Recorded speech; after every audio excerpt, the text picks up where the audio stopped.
To'g'ri emasmi? Aka.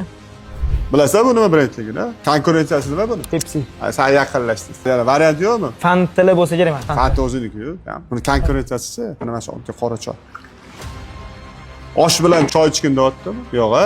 Osh bilan kola ichdi, to'g'rimi? Somsa bilan kola mazali deyapti. Bu o'zini ishini qilyapti. Marketingni uryapti. Lekin bizlar detokslarimizni qo'y. Qani olib kelgan, chet eldan olib kelgan bilimlari qani? Men yetmayman. Non yemadan boshqa narsaga o'tmayman. Yog' bilan mumkin emas bu, tarkibida shakar bor. Muzda suv bilan mumkin emas deyapman. Men u narsaga aqllayapman. Umumiy narsaga olib shurmay. Non yema, shakar. Buning tarkibi nima? Qo'ziqorinmi? Shakari? Nima aytmayapti? Borib restoranlarga, "Ey, men noto'g'ri ovqatlanyapmiz biza. Mana bu narsani qilmalaring" deyapti. Noto'g'ri ovqatlanish bo'yicha birinchi o'rindami dunyoda.